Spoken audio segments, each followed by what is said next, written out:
about breakup in this case, relationship breakup. Okay. Again, let me say that sometimes it's not just the breakup of a relationship. It could also be maybe the loss of job or a loss of a loved one, but whichever way, it leaves the heart really hurt and broken. Okay. So I'll be sharing with you today very, very fundamental things that can help you to go through breakup. The average young girl of age 25 has been in at least one relationship. Okay, at least one relationship that did not work and is in another one now. Okay, so I'm sure that everyone who has been in a relationship before that did not work, okay, to some extent can relate to what it means to be heartbroken. Okay, because it's either you walked out of that relationship yourself, or someone or your partner in the relationship, took a walk and left you heartbroken. Okay. Sometimes the problem was not just that they took a walk, but the things they said and did while taking the walk, or the things that occasioned the break in that relationship. So you see, sometimes you're really hurt, and what's paining you is not just that this person left you, but the way they left you. Or in some cases, for whom they left you. You're wondering, what has this girl got that I don't have? How can you leave me for this kind of person? Like, what? You see those kind of things. People are wondering, like, left me. Well, stuff happens.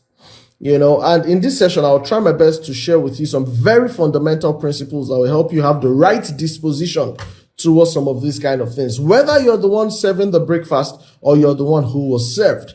Okay. And for those who don't understand, breakfast in our context, or in our contemporary slang in Nigeria, that refers to the breakup of a relationship.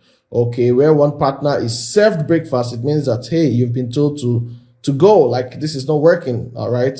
And then if you're the one serving the breakfast, it means you're the one calling it off. Whichever way, whether you're the server or the served, it typically leaves some hurts. Why? Because your emotions were involved. Your heart was involved. All right. You were, according to you, in love with this person. All right. So yes, it leaves the heart hurt sometimes. Okay. So, so let me say this first of all, that, a breakup is not necessarily a bad thing, and you need to understand this, okay? By the time I'm through with this series, you would definitely get this point. A breakup is not necessarily a bad thing. As a matter of fact, it's not even a bad thing. Let me explain, okay? Just flow with me. It's not a bad thing. It's a human thing, all right? It's part of life. It's part of life. Yes, it can happen. So long as you are involved in a social relationship with or interaction with the world around you, there can be disappointment. So do you understand? It's a human thing. It's not necessarily bad. It's a human thing. And you need to know that, so that you are able to moderate the level of impact that it has on your emotions. Okay. Now, yes, it's not necessarily a palatable experience, but then you need to know that a breakup can also be for your good. I've said two things now. One, it's not necessarily a bad thing. It's a human experience. Okay. The second thing I've said is that a breakup can be for your own good. And I'll share with you in the course of the sessions, maybe this week, or maybe in this session, or if I don't get there now, by tomorrow and by next week, I beg your pardon, I'll talk about that. Okay. So it can be for your good. In that case, it can be a blessing in disguise. You see, there are many things that happen to you that at the moment you don't see the importance or relevance of those things. But by the time you go 2, 3, 4, 5 years and certain other events play out in your life, you become grateful for those incidences that happened, even though at that time you thought it was the worst thing happened to you. You see, but as you move on in life, in retrospect, you look back at that thing that you thought was a bad thing and you say, thank you, Lord, for this experience. I remember once one of my pastors shared a Thanksgiving message that was not a very popular message, but it sank so deeply in me. And he said something. He said the title of that message was Thanking God for Shut Doors. for closed doors. And you're wondering, what? Who is looking for closed doors? We're looking for doors to open. We're praying open doors and breakthrough every day. And then you're here telling me to thank God for shut doors. Do you know what it meant to me at that time when I was asking for that job and praying for that job and they made me promises and it didn't come true? Do you know the disappointment? And you're saying I should thank God because a door was slammed at my face. Do you know what it means to not be in a relationship and every other person around you is flaunting their partner here and there and you're feeling bad and then you're telling me I should thank God that even the one person who tried to come close to me at the end of the day, it did not even become a relationship. And you're saying I should thank God for that. My mates are getting married. People are having their own children. I'm not having any, no spouse, no child. And then you're saying I should thank God because even the persons who tried to come and speak with me last year, said they were serious 1, 2, 3 weeks, and then the next thing they ghosted me, and you're saying I should be grateful. Oh yes, I am saying that you can be grateful to God for shut doors. Listen to me. Not every heartbreak is meant to destroy you. Some of them are blessings in disguise. Some of them happen for your own good. And like I said, I will share some of these with you in the course of the session. All right. But I just want to establish some of those points. First of all, I said it's not a bad thing. It's a human experience. Okay. And if you understand that it's a human experience, it means that there are lessons that you can get out of it. There are lessons just like every other experience, just the same way you fall down and you stand up and walk again, just the same way you stumble out there, just the same way you could collide with something on your way to work or something is a life experience. It's not necessarily a bad experience. So don't classify every breakup as something negative in your life. Perhaps that is the reason you are not able to get the lessons out of it. Perhaps that is the reason you're not able to move on when certain things happen in your life. Listen to me. I say confidently, it is not a bad thing. It's a life experience. It's a life experience. And if it's a life experience, then it means that there can be lessons in that experience. I hope somebody understands what I'm saying. All right, there can be lessons in it. And then you need to be able to ask yourself, so what are the lessons in this experience? Don't forget that life is a school and every experience is a teacher. Let me say that again. Life is a school and every experience is a teacher. Okay. If you are unable to identify the lessons from any experience, then you have lost the essence of that experience. Let me say it again. If you're unable to identify the lessons from any experience, then you have lost the essence of that experience. But guess what? When you are able to recognize the lessons from every experience, what happens is that you have gained growth. All right. You have gained wisdom. Why? Because you are able to look back at that situation and infer lessons that you can apply in your life going forward. The reason so many people repeat mistakes again and again and again is because they never learned lessons from those mistakes in the first place. And this can apply to your failed relationships. The reason certain people have failed relationships repeatedly, the same patterns. The reason many times is that they have not yet learned from the previous mistakes or the previous experiences. Okay, so that needs to work on your psyche, towards heartbreak or towards a breakup. It is not necessarily a bad thing. All right. It can be for your own good. It can be a blessing in disguise. All right. So I know that yet while you're in that whole experience, while this is, while it's still fresh and playing out in your mind. Okay. Yes, I know it can be really emotionally draining and disempowering and you feel like your world, is falling apart. Yes, that is understandable. That is understandable. Like I said earlier, because you put your heart into it. Okay. And anything that shreds that heart, that disappoints you. Yes, you're human, so it can affect you. Right. But what is important is that you're able to learn the lessons from it and move on. Okay. Let me say a comment here. The experience need not happen to one, but from one shared, okay, I don't think I really get that point well, but I thought I was going to just share it. So let me go on what I was saying. Yeah, so I'm talking about this because young people experience a lot of breakup in their lives. Many times it even starts from being in relationships you have no business being in the first place. I wish I could spend all the time talking about this. Many times people are in relationships they have no business being in. And then when there's a breakup, they start crying. What they don't know is that they should actually be doing thanksgiving. They should actually be saying, thank God for this heartbreak. That's what some people should do when things don't work. Let me just go on and share certain things with you. There are 5 basic points that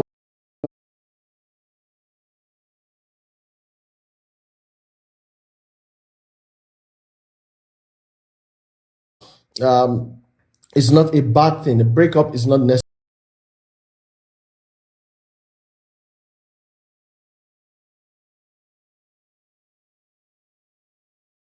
Now, there's something I want to read to you from Proverbs chapter 14, verse 10. The Bible says, each heart knows its own bitterness, and no one else can share its joy. Each heart, everyone's heart has its own bitterness. Basically, what scripture is just trying to let you know is that there are certain areas of your life, there are certain experiences you go through sometimes that you can't, as it were, necessarily pour out or invite other people to participate in, because it's your own, like this is your relationship that we're talking about. This is someone you love, someone you had opened up your heart to, you had become vulnerable to, and somehow it didn't work. Now, all I'm just trying to establish to you is that it is a human experience. It is human to grieve.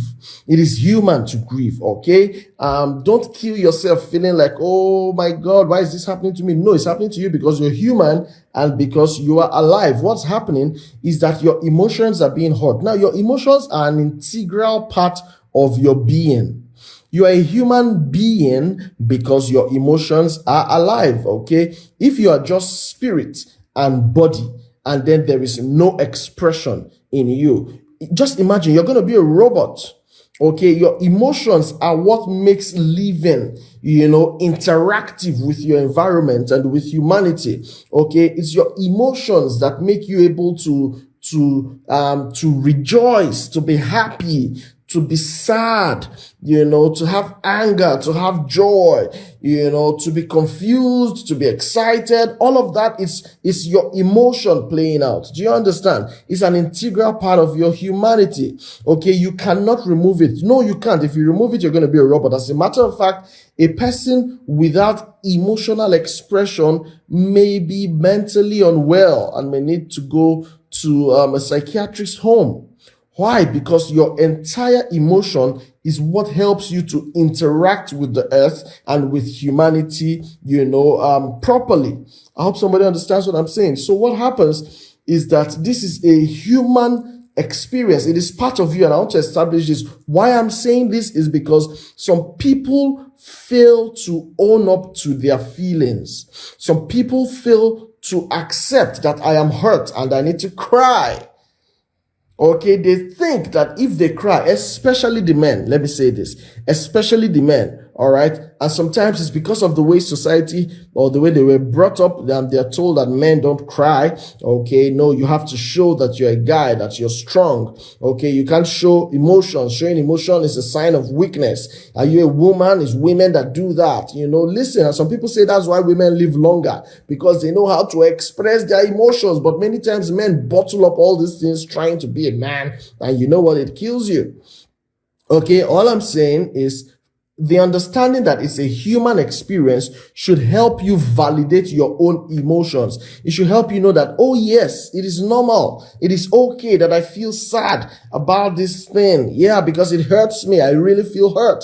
Okay, learn to own up to your emotions. Some ladies even try to bottle up emotions. You're afraid to be vulnerable. You feel like you're too much or you're bigger than this. No, don't do that. You're not helping yourself. Let me tell you, one of the reasons why many people don't heal from their hurts and their traumas is because they never release it. They suppress it. Healing is only meant to happen when that thing that was suppressed is let out. Okay, so if you cannot release that emotion, if you can't release that feeling, listen to me, it is still residing comfortably somewhere in your heart. And it's just a matter of time. It will show up and will affect your relationships with people. I hope somebody understands what I'm saying. So the reason I'm emphasizing that it's human to grieve, okay, is so that you know that you should identify with your emotion.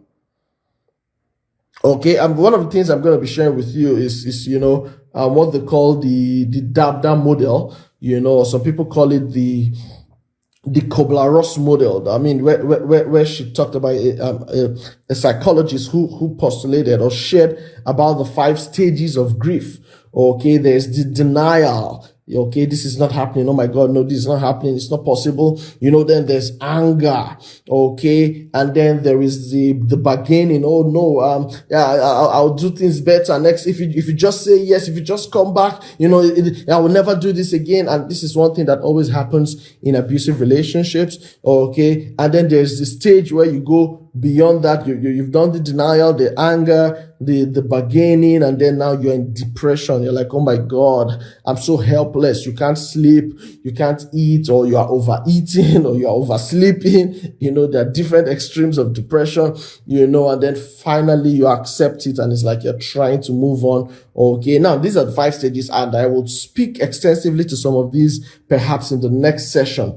Okay, but for now, I just want to lay basic principles that will help you walk through a heartbreak. All right, now why did I talk about all of those? Because your emotions are valid. Your emotions are valid. All right.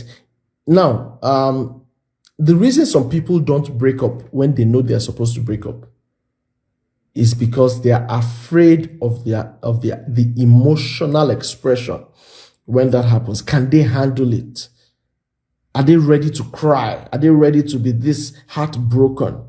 And then they know that they should have taken a walk. They see all the signs. It is glaring. It is clear that this thing is not making sense any longer. But then they hold back because they don't want to be that emotionally vulnerable. Listen to me. Your emotions are part of your humanity. Don't hold back. All right. If you want to cry, please feel free to cry. It's because you're human. Okay. Now, but what happens is that, as you begin to grow in life, then you begin to understand that I can actually control the degree of expression of these emotions. All right. And that's a very important point I want you to know, that you can control the degree of expression of your emotions. Yes, you can control it. Okay, what happens is that some people feel like their emotions have a hold on them and they are helpless about it. So they allow their emotions to lead them, and then they do all manner of stupid things. It's just like when someone says, I was so angry, and you go and say all manner of unprintable words at your boss. Guess what? You're going to get fired. And when you calm down, you're going to say to yourself, oh my God, I was just mad at that moment. I couldn't just stop it. I knew it was my boss, but I just said all of those things that I said. But guess what? Now you are home and you're going to have to live with the consequences of not having a job, simply because you thought that you could just say anything you wanted to say because you were angry. Okay, so my point is that as you begin to grow in life, you should know that you can actually control your emotions. While you're accepting that, yes, it's valid to feel this way, you also know that you don't have to express everything the way you feel like expressing it. You can moderate and you can control your emotions. And that's the beginning of emotional maturity. That's what many people lack in their relationship with people generally. That lack of emotional maturity. They don't know when to say certain things. They don't know how to say them. They don't know how to respond to certain things. They just go and pour it all out the way they feel it. And that is wrong. The Bible says it is fools who don't know how to moderate their temper. All right? It is fools who don't know how to moderate their temper. The Bible says it is to his glory to overlook an offense. All right? So as you grow, you need to know this, that your emotion, even though it is valid and needs expression, but it can be moderated and controlled in its expression, so that you don't allow your emotions to just lead you to a point of destruction, to a point of disempowerment, where you are helpless and you can't do anything anymore. And that's how some people describe love. They say love is that feeling that when it gets a hold of you, it just takes over you, and you don't even know what you're doing anymore. You're just like a fool. There's this song, I am a, not me, the person is a mumu. Oh, he's a mumu for love. I don't know how this is sing it again. Your love has made him a happy mumu, something like that. Because they just believe that at this point, my feelings should just carry me to go, carry me to where you're taking me to. I like where you're taking me to. No, you should be able to moderate those feelings. I've spent so much time on this point. I think it may be important that that I move ahead. But please try to understand these things I'm saying. Okay. Your feelings are valid because you're human. Okay. And then you need to know that at some point you should be able to moderate those feelings and control them. And don't forget also that I have said that heartbreak, that breakup can be a blessing in disguise. And I'm going to talk more about that as we go ahead. Okay. So I said that some other points you need to know is, how many points have I given? Was it 2 or 3? Okay. Well, the first one, sorry, please just permit me to run through them. The first point was that that your feelings are valid, that you're human. Okay, it's a human experience, so it's not necessarily a bad thing. The second one was that it can be a blessing in disguise. Okay. Yeah, you may have taken other notes, but let me just make this point I'm about to say now. Point number 3. Point number 3, take note. Train your heart to handle disappointments. Let me say it again. Train your heart to handle disappointment. Why am I saying this? Some people live life as though it's a fairy tale. Some people live life as though as though all the elements of life read the memo that said they should just be nice to you and just make you happy and just do things the way you want them, you know. And some people like that are people who were spoiled when they were growing up. They were never told no. They were never resisted anything they wanted. Everything they wanted, they were given. Okay. And they grew up thinking that life was like that. So some of those people, their rude shock happened when they decided to fall in love with somebody. And then they thought this person was going to be like their father who spoiled them and gave them everything. And suddenly they discovered that this person is not measuring up. Okay, I expected you to do this for me. And the guy says, why? You know, I mean, sort yourself out. And then they get heartbroken and they're wondering, you don't love me anymore. All right. What am I saying? Basically, you need to prepare your heart for disappointment. So long as you are living, you are a human being and you're interacting with other human beings and you're interacting with the elements of nature, there are times where you will be disappointed. There are times where you will have a very important appointment to go for and it will start raining and you did not have an umbrella or a raincoat. Okay. You would even tell yourself, oh, I'm going to take a Bolt or an Uber. And at that point, you try to make the request and the network operator goes out because there's been a thunderstorm somewhere. I don't know if you understand what I'm saying. Or yes, maybe the network is working, but then all the drivers are busy, or in the part of town where you're staying, the drivers just say, you know what, we are not ready to go there right now. As it's raining, we just want to rest. Okay. So disappointments will come. You need to train your heart to be ready for disappointment. You need to train your heart on how to receive and handle disappointment. If not, you are just going to be at the mercy of any situation that happens to you. Oh, somebody needs to take what I'm saying very seriously. You need to train your heart. You need to build capacity in yourself to receive shocks. You need to. Things will not always go the way you plan. Oh, yes. In fact, that is why there is a plan B and sometimes plan C, D, E, F, as many as possible, because things may not always go the way you have planned them, the way you have desired them. That is life happening. Okay. So if you live your life strictly on plan A and there are no alternatives, what will happen to you when plan A is subverted or does not work or it crashes? You know, what are you going to do? I hope you understand what I'm saying. So you need to train your heart. You need to build shock absorber in yourself. You need to train your heart, train your capacity to receive shocks and to receive disappointments. Why am I saying this? So that when in your interactions with people, they fail you or they're disappointed, you won't be destroyed. So that when the organization that is supposed to conduct a free and fair election in your country decides to connive and spoil it, you won't lose your mind. You'll still be able to coordinate yourself and have a life and keep hope alive. That's what I'm saying. I'm sure somebody can relate now. Train your heart to handle disappointments. A lot of people have been in tears. They've been crying. They've been, they feel like they are finished. No, you're not finished. You're not finished, please. Okay. There's a question here that is training your heart for disappointment different from expecting the worst? Now, somehow it's not different. Okay. It's not different because what's happening is that let me put it like this. Okay. Hope for the best, but be prepared for the worst. Hope for the best, but be prepared for the worst. So when I'm saying you should train your heart for disappointment, that's the part where I'm saying be preparing yourself in case the best doesn't come and what you have is the worst. So yes, it's somewhat the same thing. Okay. Now, the difference there is that instead of just expecting, I will say prepare for. Because if we use the word expecting, it will look like the frame of your mind is drawing that worst experience. I don't know if you understand. It's like you're attracting it. It's like that is what you want.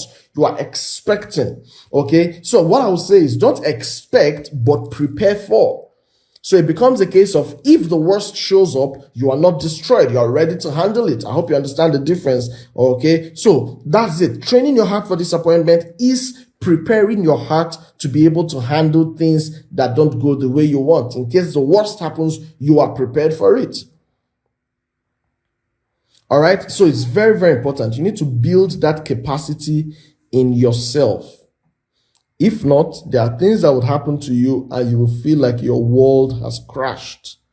You'll feel like, oh my God, how can I ever make it out of this? Because your heart was not trained. You had not built capacity to handle that situation. In Proverbs 24 verse 10, it says that if your heart fails in times of adversity, I was paraphrasing. It says, if you faint or if you fail in times of adversity, your strength was weak. Your strength was small. Okay? So what that means is that before the adversity comes, you should be building up your strength so that when there's a trying time, when there's a trial, when something is coming to shake your emotions or to shake your joy and your peace, you are not destroyed. It does not defeat you. Okay, so don't fail in times of adversity. Another scripture I love to read to you, which is something I love so much, is in Proverbs chapter 18, verse 14. It says that a man's spirit sustains him in weakness. Another version says a man's strong spirit sustains him in weakness. But a broken spirit who can bear?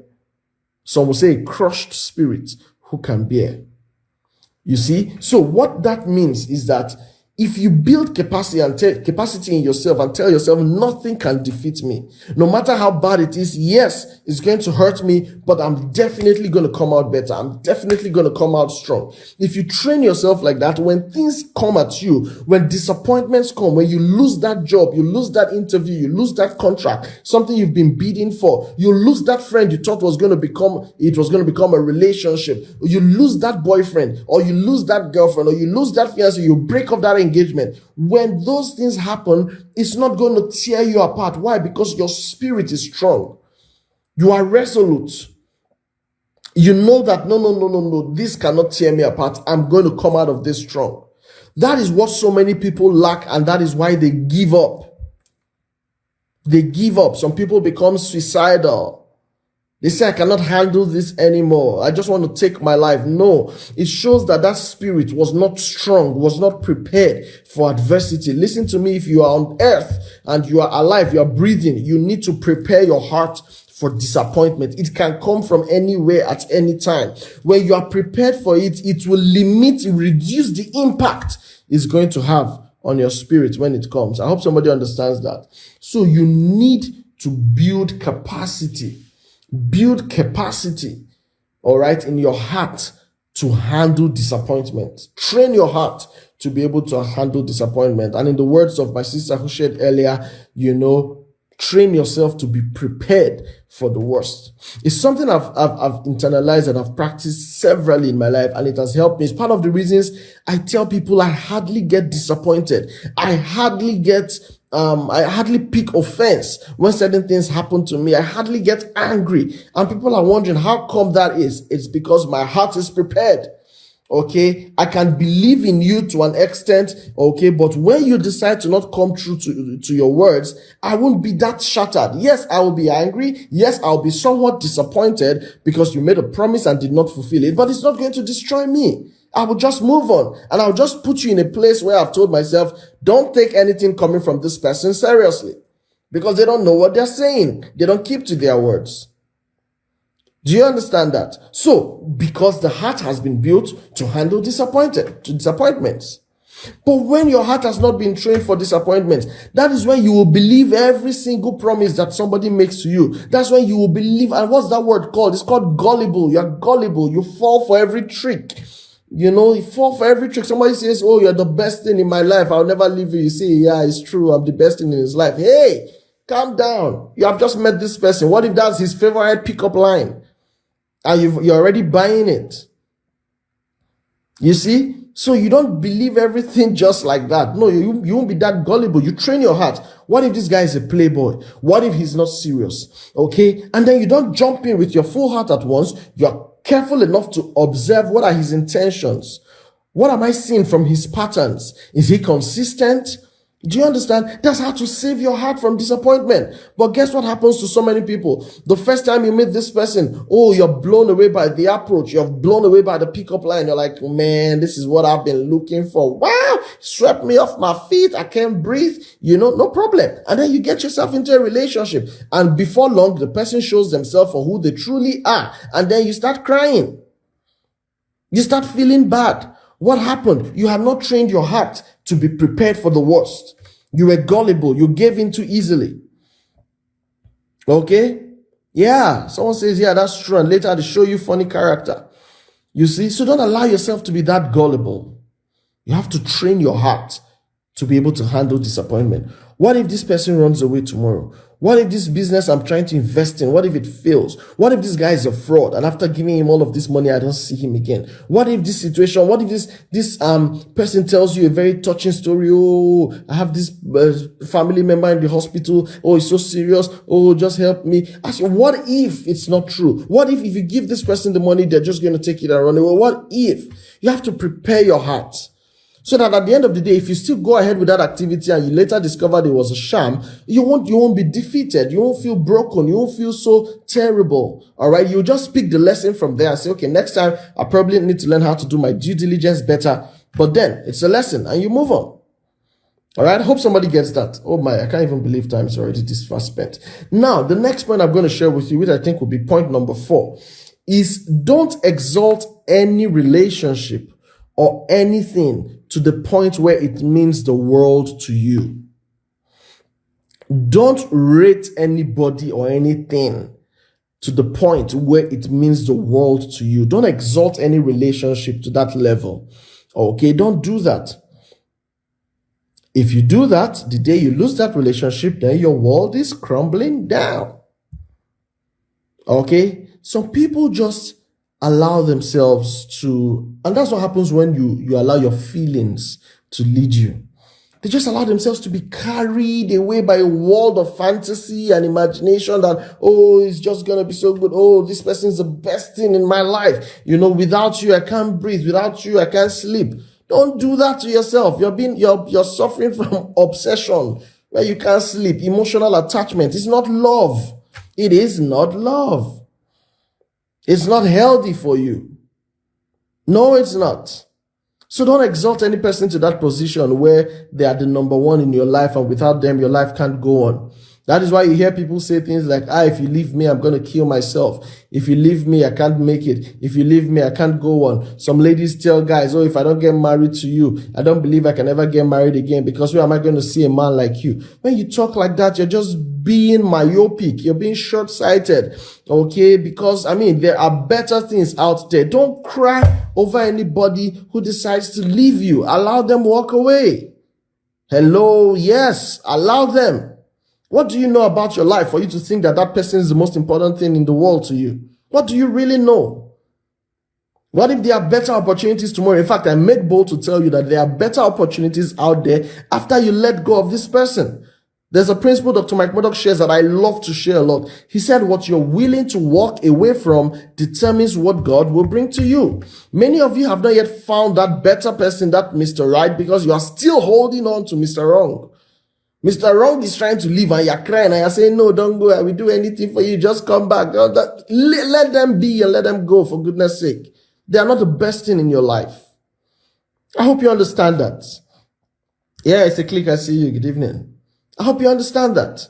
They are not the best thing in your life. No, don't put anybody in that point. That is a position that only God should occupy. God is the only one in your life that means more than the world to you. Don't put anybody in that place. Don't put your partner there. If not, they will break your heart so bad that you feel like you cannot recover because you have exalted them to a place that no human has the capacity to feel. Only God never fails. Only God is forever faithful. All right? No human being can fill that place in your life. So please, some of you, someone says, how do you let go? Wow. I'm going to touch that in just a moment. Okay? I'll touch that in just a moment. Maybe I'll just close with that. All right? Okay, so 2 more points I will share and then I'll speak about this point. Is that point number 5. Every hurt can heal. You want to take note of that. Every hurt can heal. How long it takes, however, is up to you. Let me say this again. Every hurt can heal. If it lasts 6 months or 1 year or 2 years or 5 years or 10 years, is entirely up to you. Let me tell you, there's a lot of power that God has put in the mind that many people have not learned how to tap and use for their own good. So they allow themselves to suffer, the negative effects of the mind, of the strength of the mind that they're not able to appropriate properly. So what do I mean? If you are willing to heal from a particular situation, you will heal faster. It's just a matter of time. Thank you, blessed. It's just a matter of time. Okay? It's entirely up to you to determine how quickly you want to walk out of that situation. It's entirely up to you. It's entirely up to you. But every hurt can heal. You need to establish that. You feel like, oh, this one, I will never get out of it. No, when you're saying that to yourself, what's happening is that you are prolonging the effect of that hurt in your life and you are disempowering yourself. You are empowering that hurt so that it overcomes you and it makes you feel like you're helpless. But when you tell yourself, I will get out of this, I will get out of this, it will be over someday, it will be better someday. All right, when you remind yourself, every hurt can heal, I will get better, I will get over this, I will get through with this. When you remind yourself, what's happening is that you are empowering your own self and suppressing the effect of that negative experience or that negative emotional state that you were in. So every hurt can heal. You need to know this. Now, let me tell you something that some of you may not like. Are you ready for this? Are you ready for this? You may not like it, but let me tell you because it's the truth. Now, the reason certain people stay hurt for a long time is because they enjoy the feeling they get from that hurt. That's surprising, right? It's true. Many people stay hurt for a long time because they enjoy the feeling. You are one with the feeling. You enjoy the pity. You enjoy the fact that every time they look at you, they say, oh, that guy hurt her like this. It's that man that did it to her. Oh, if not for that guy, she would have been better. You are enjoying that emotional state of pity. You're enjoying that state of helplessness. You're enjoying that state of feeling weak and feeling like someone else is responsible. It's not my fault. Oh, I was doing well until this happened. Oh, just pity with me. Just stay with. You enjoy that state, but you don't know you're enjoying it. You have made it to be one with your feelings. You have made it to form part of your identity. So that every time people look at you, what they see is, oh, that girl that was denied that promotion. Oh, that girl that the boyfriend left her after engaging her. Oh, that lady that the marriage did not work even after he engaged her. Oh, that man that his wife didn't show up on the wedding day. Oh, you are one with that experience. You have internalized it. You have sewn it into your life and into your personality and into your being. And you enjoy what people say, how they relate with you because of that experience. That is why you're still in that hurt. Many people enjoy the hurts that they are in, but they don't know they enjoy it. The reason you tell yourself, we're ready to take a walk out of this negative experience in my life, out of this disempowering state I'm in right now. The minute you tell that to yourself, you are one step away from being under the influence of that hurt. I hope somebody understands this. When you keep enjoying and staying disempowered, many times what you're doing is that you're removing the responsibility for your healing from yourself. You're saying, I can't get over this because of what that person did to me. You keep blaming that person. No, at some point you need to leave them. Yes, it's true they did what they did, but you need to tell yourself they did what they did because they're human beings. They can choose to do whatever they like. I too am a human being. I can choose to do whatever I like. And right now, I choose to rise up above this situation. Right now, I choose to move on. Right now, I choose to have a life. Right now, I choose to no longer be brought under by this experience. I can be better. Listen to me. Every hurt can heal. And the last point I will share here before I respond to that comment, to that question you asked, is never give up hope that you will come out better. Never give up hope. Never. Let me tell you one thing about me.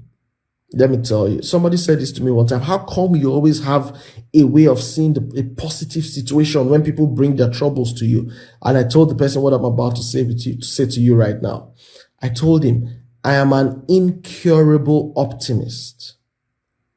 Let me say it again. I am an incurable optimist. You cannot cure me from my optimism. I can never get to that point where I am so defeated that I cannot see a ray of light, a ray of hope. I will never get to that point. I'm an incurable optimist. No matter what happens, I'm showing you the way out. I'm telling you it's going to get better. Even when I don't know how it's going to get better. Even when I do not know how or where. I just know that so long as I am here, I am involved, I am alive, I am going to get better. And this situation will pass and I will emerge stronger and better. Yes. Never give up hope. Let me tell you what the Bible says. Ecclesiastes chapter 9 verse 4. It says, for to him that is joined to the living, there is hope.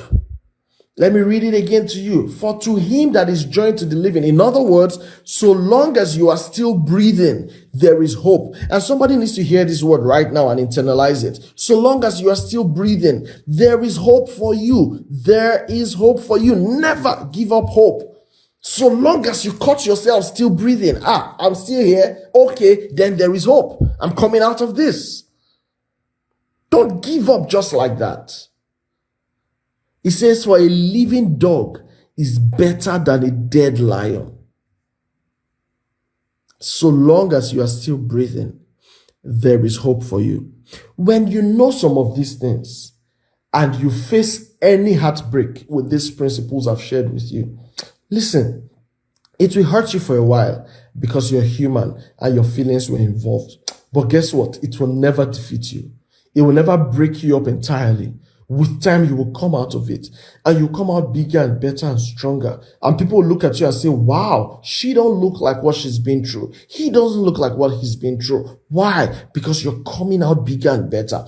Whatever that disappointing situation is in your life, whatever is that thing that has caused you heartbreak, whatever that breakup is, listen to me, never give up hope. So long as you are alive, there is hope.